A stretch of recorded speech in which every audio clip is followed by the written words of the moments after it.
Hello दोस्तों, biology की online class में आप सभी का बहुत बहुत स्वागत है। आज के इस वीडियो में हम मादा जनन तंत्र का अध्ययन करेंगे। दोस्तों, आपको पता है कि हम इस समय मानव जनन का पाठ पढ़ रहे हैं, जिसके अंतर्गत पिछले वीडियो में हमने नर जनन तंत्र के बारे में अध्ययन किया था और आज के वीडियो में हम मादा जनन तंत्र के बारे में अध्ययन करेंगे। तो आज इसका पहला पार्ट है जिसमें हम मादा जनन तंत्र के जितने भी आवश्यक अंग हैं उन सभी अंगों का डिटेल करेंगे और इसके पश्चात नेक्स्ट वीडियो में हम अंडाशय की संरचना को लेके आएंगे। ठीक है, तो आज का वीडियो फटाफट शुरू करते हैं। दोस्तों, आपके स्क्रीन में मादा जनन तंत्र का एक चित्र दिख रहा है। इस चित्र में दो प्रकार के अंग दिखाई दे रहे हैं, ठीक है ना। और वो दो प्रकार के अंग कौन है? पहले नंबर पर प्राथमिक अंग, प्राथमिक अंग, ठीक है, जिनको प्राइमरी आर्गन कहते हैं। और दूसरे नंबर पर हम देखें तो सहायक अंग, सहायक अंग या इनको द्वितीयक अंग भी हम कहेंगे, द्वितीयक अंग भी कहेंगे, ठीक है ना। तो इस प्रकार से प्राइमरी आर्गन और सेकेंडरी आर्गन यानी प्राथमिक मुख्य अंग और द्वितीयक सहायक अंग। तो इस प्रकार से यदि दो पार्ट में हम इसको डिवाइड कर लें तो अध्ययन में आसान होता है, ठीक है ना। तो चलिए सबसे पहले हम बात कर लेते हैं इनके बारे में कि कौन प्राथमिक अंग है और कौन सहायक अंग है। तो देखिए, प्राथमिक अंग के रूप में मादा जनन तंत्र में अंडाशय होते हैं, ठीक है, जिनकी संख्या कितनी होती है? 2 होती है। ये अंडाशय हैं और इनकी संख्या 2 होती है, ठीक है ना। ये मुख्य अंग कहलाते हैं, प्राथमिक अंग कहलाते हैं किसके? मादा जनन तंत्र के। से सहायक अंग की यदि हम बात करें तो इसमें अंडवाहिनी है, अंडवाहिनी, गर्भाशय, गर्भाशय के बाद है गर्भाशयी ग्रीवा, योनि मार्ग, योनि, ठीक है, और स्तन ग्रंथि। तो इस प्रकार से ये सभी क्या हो जाएंगे? द्वितीयक या सहायक अंग कहलाएंगे, ठीक है। तो चलिए एक एक करके इनको हम डिटेल करते हैं। सबसे पहले ले रहे हैं प्राथमिक अंग। जो प्राथमिक अंग है उसी से शुरुआत करते हैं, फिर इसकी संरचना के बारे में हम नेक्स्ट वीडियो में लेके आएंगे। प्रारंभिक तौर पर इनकी स्थिति, इनके आकार और इनकी कुछ विशेष बातें हम आपके सामने साझा कर रहे हैं, ठीक है ना। तो देखिए, जो ये प्राथमिक अंग हैं, ये अंडाशय, इनकी स्थिति देखिए कहाँ है। ये दोनों चित्र में जैसा दिख रहा है, जो गर्भाशय की दीवार है उस दीवार से लगे हुए, ठीक है ना, होते हैं। यानी गर्भाशय के दोनों तरफ जो दीवार है, दीवार से दोनों तरफ ये लगे हुए होते हैं। कौन? अंडाशय।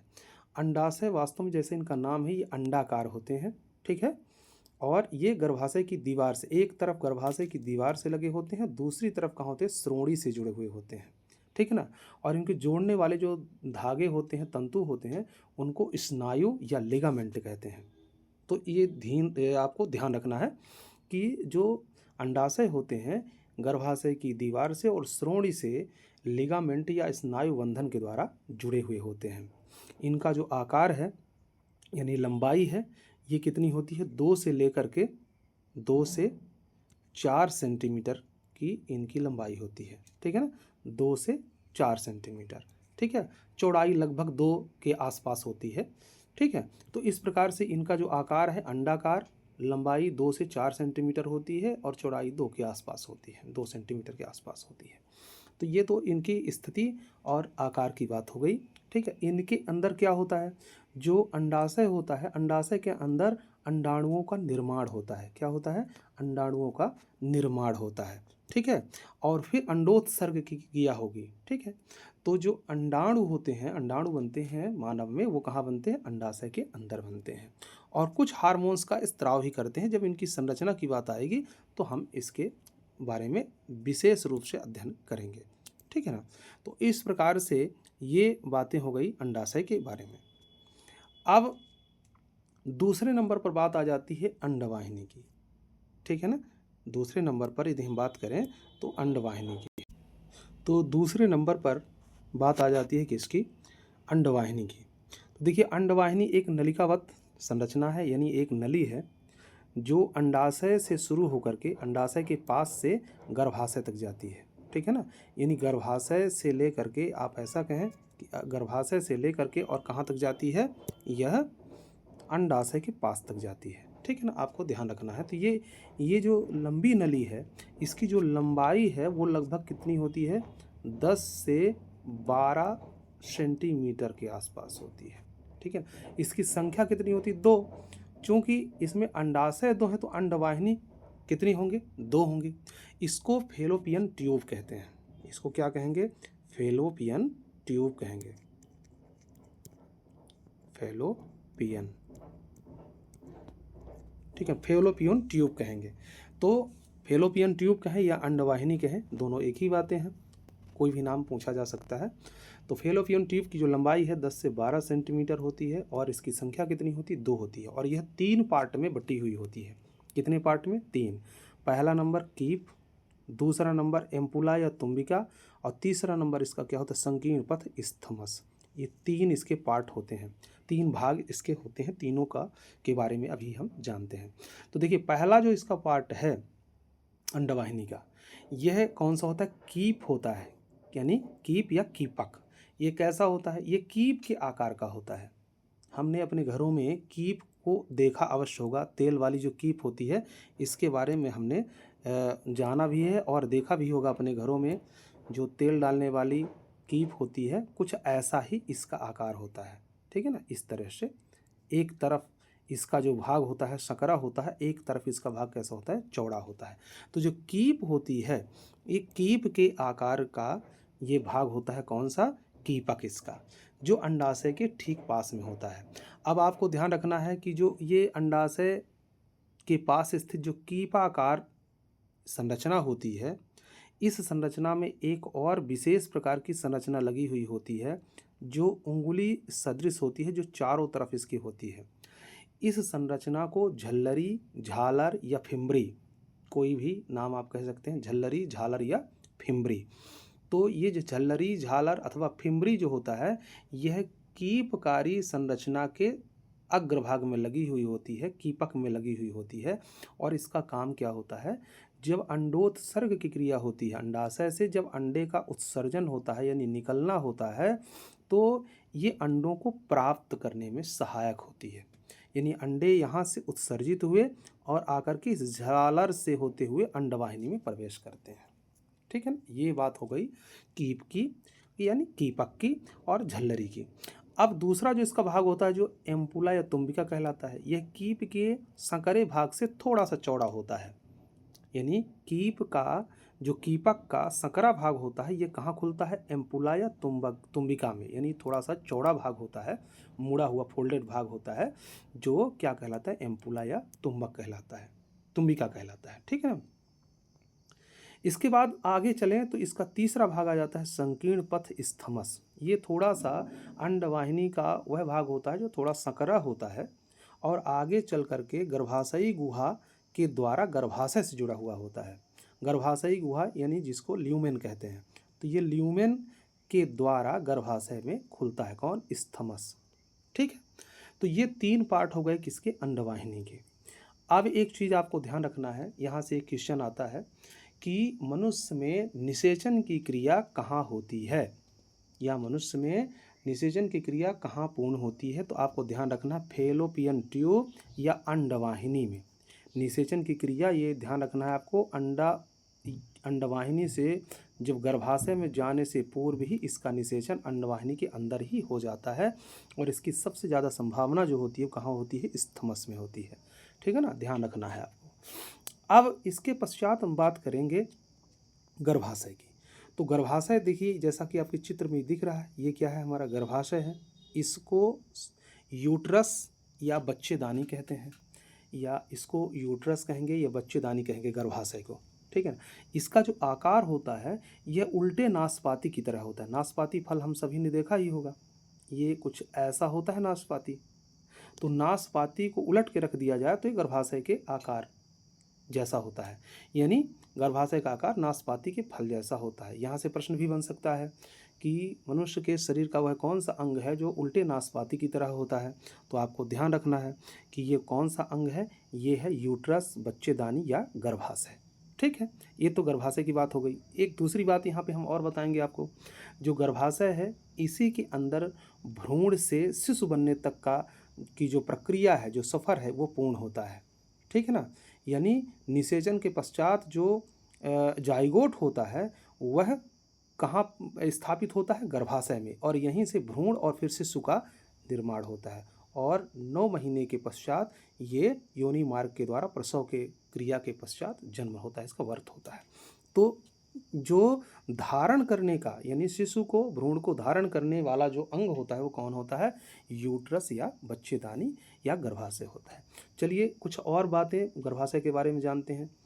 क्योंकि जो गर्भाशय जो होती है यह 3 स्तरीय होती है, त्रिस्तरीय संरचना, यानी जो गर्भाशय की दीवार होती है त्रिस्तरीय संरचना की बनी होती है।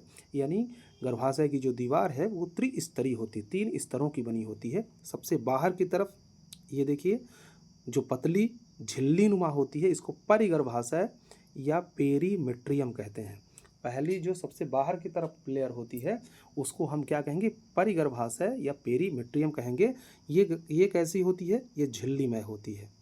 ठीक है, ये आपको याद रखना है। दूसरे स्तर में हम जब पहुंचते हैं तो ये दूसरा स्तर क्या होता है, ये पेशीय स्तर होता है। गर्भाशय पेशी स्तर, इसको मायोमेट्रियम कहते हैं। ये थोड़ा सा मोटा होता है और यहाँ पर पेशियाँ पाई जाती हैं। ठीक है ना, इसी स्तर के संकुचन से प्रसव की जो क्रिया होती है वो सुलभ बनती है। ठीक है ना, यानी प्रसव की क्रिया पूर्ण होती है। तो ये पेशी स्तर हो गया। और तीसरा जो स्तर इसका होता है इसको हम क्या कहते हैं, अंतः स्तर, गर्भाशय का अंतः स्तर। ये देखिए ये जो फोल्ड आपको दिख रहे हैं ये गर्भाशय का कौन सा स्तर होता है, अंतः स्तर, यानी कि इसको एंड्रोमेट्रियम कहते हैं। तो एंड्रोमेट्रियम सबसे अंदर की तरफ ग्रंथिल संरचना होती है। ठीक है ना, कैसी संरचना है, एक ग्रंथिल संरचना होती है, ये आपको याद रखना है। ठीक, तो जो तीसरी लेयर है वो क्या हो गई, ये ग्रंथिल संरचना वाली होती है।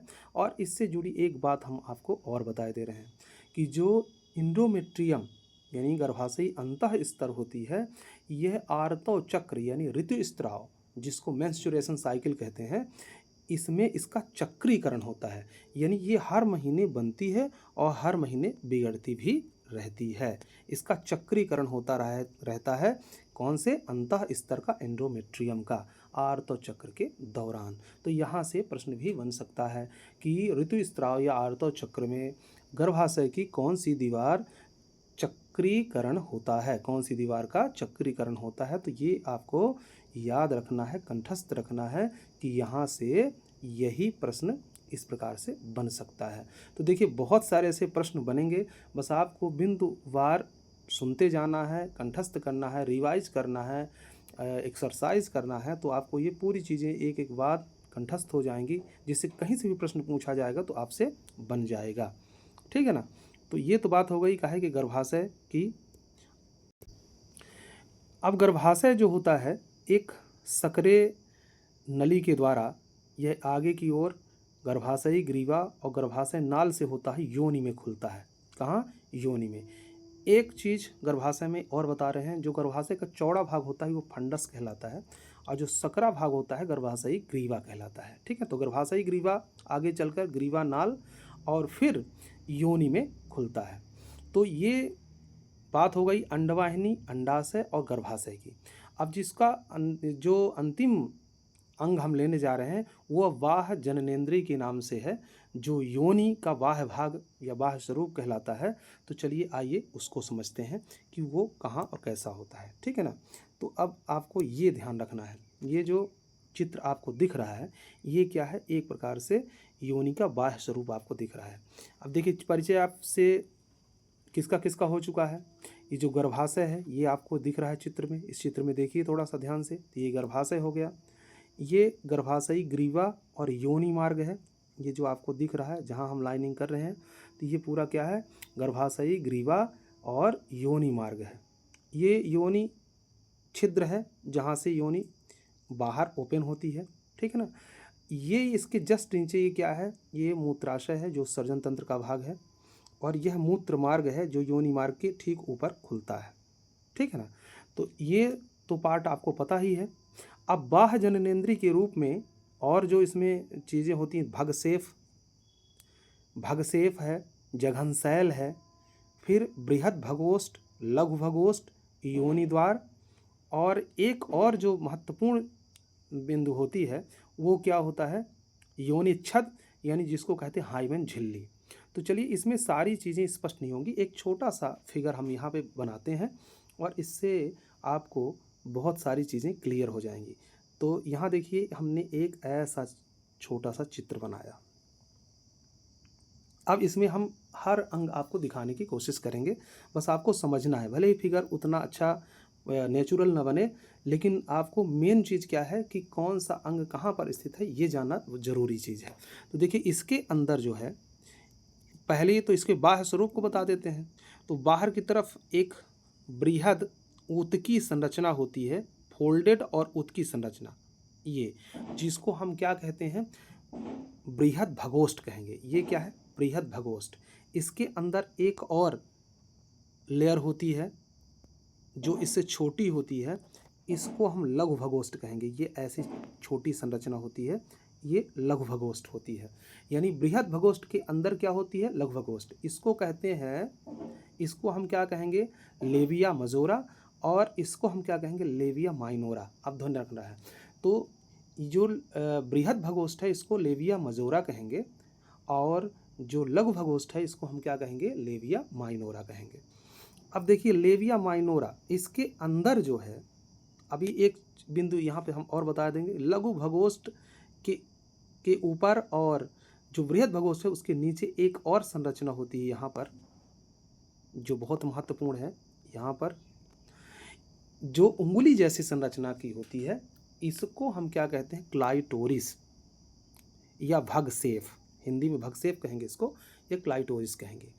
ये मानव के नर जनन तंत्र के पेनिस से के समरूप होती है, पेनिस या लिंग के समरूप होती है। अब यहाँ से प्रश्न बन जाता है कि मादा जनन तंत्र का वह कौन सा भाग है जो नर के पेनिस से समरूप होता है, यानी समानता रखता है। या ऐसा भी प्रश्न कर सकता है कि जो भगसेफ होता है वह नर जनन तंत्र के कौन से अंग के समरूप होता है। तो आपको ध्यान रखना है कि पेनिस और क्लाइटोरिस या भगसेफ, ये दोनों समरूप अंग होते हैं, क्योंकि दोनों उत्तेजक होते हैं, ठीक है ना। तो ये कहाँ होता है, जो लेविया मजोरा होता है उसके ठीक नीचे स्थित ये संरचना होती है, ठीक है। अब लेविया माइनोरा जो होती है उसके अंदर दो छिद्र हैं, ऐसे एक छिद्र ऊपर और एक छिद्र नीचे की तरफ है, ठीक है। ये इस तरह से एक छिद्र ऊपर की तरफ है और एक छिद्र नीचे की। जो ऊपर की तरफ होता है यह छिद्र क्या कहलाता है, ये वास्तव में ये यूरिन छिद्र होता है, यानी कि मूत्र छिद्र होता है ये, ठीक है। क्योंकि यहाँ पर ही जो मूत्र नलिका होती है, जैसे इस चित्र में आपने देखा है, ये मूत्र नलिका यहाँ पे ऊपर की तरफ ये खुलती है, ठीक है ना। तो यहाँ पर ये जो छिद्र होगा ये कौन सा होगा, मूत्र छिद्र होता है, जहाँ से मूत्र नलिका आकर के बाहर ओपन होती है। और ये दूसरा जो छिद्र होता है, ये वाला जो होता है, ये वाला छिद्र है। तो ये कौन सा है, ये योनि मार्ग है, यानी योनि मार्ग, जहाँ से योनि जो ग्रीवा होती है, गर्भाशयी ग्रीवा, ये ओपन होती है। ये योनि मार्ग हो गया, ये यूरिन छिद्र हो गया। तो अब ध्यान रखिए, ये तो बात हो गई दो। अब एक और विशेष बात बता दे रहे हैं कि जो योनि मार्ग होता है वह एक झिल्ली से कवर होता है, ठीक है ना। योनि मार्ग एक झिल्ली से कवर होता है, जिसको हम क्या कहते हैं, योनि छद, या इसी को हम कहते हैं हाइमेन झिल्ली। हाइमेन झिल्ली युवाओं में, यंगस्टर में एक भ्रांति होती है इस बात को लेकर के, यद्यपि आपको हो सकता है मालूम हो, लेकिन फिर भी हम एक शिक्षक होने के नाते आपको बताना चाहेंगे कि जो ये हाइमेन होती है इसको वर्जिनिटी का प्रतीक माना जाता है। ऐसा माना जाता है कि जिन महिलाओं में, जिन लड़कियों में ये हाइमेन सुरक्षित है, तो वो उनकी वर्जिनिटी जो होती है वो सुरक्षित होती है। लेकिन ऐसा बिल्कुल नहीं होता है। जो हाइमेन होती है यह दौड़ने कूदने वाले जो काम करते हैं, जो खिलाड़ी प्रकृति की लड़कियां होती हैं, और कई बार चोट लगने से दौड़ने से, घुड़सवारी करने से, साइकिल मोटरसाइकिल चलाने से ये झिल्ली जो है फट जाती है, ठीक है ना। तो ऐसा बिल्कुल आप नहीं कह सकते हैं कि वर्जिनिटी तभी तक सुरक्षित है जब तक ये हाइमेन झिल्ली होती है। कई बार ऐसा होता है कि यह वैवाहिक जीवन के पश्चात भी जो हाइमेन होती है ये सुरक्षित रहती है, ये नष्ट नहीं होती है। और कई बार ऐसा होता है कि कौमार अवस्था में ही फट जाती है। तो इसको लेकर के आप बिल्कुल भी भ्रमित ना रहें, भ्रांति में ना रहें, इसका आपको ध्यान रखना है, क्योंकि विज्ञान भी इस चीज़ का प्रमाण दे रहा है। तो ये जो हाइमेन झिल्ली होती है, जो योनि छद झिल्ली होती है, या योनि को कवर करने वाली एक झिल्ली होती है, इसको आपको समझ के रखना है। तो आज के वीडियो में जो मादा जनन तंत्र से संबंधित प्रमुख अंग और कुछ सहायक अंग थे, उन अंगों के बारे में हमने अध्ययन किया। मैं उम्मीद करता हूं कि आज का वीडियो आपको पसंद आया होगा और आप समझे होंगे बिंदुवार। यदि फिर भी किसी प्रकार का संदेह, किसी प्रकार की भ्रांति रह जाती है, तो आप कमेंट कर सकते हैं, हमें बता सकते हैं।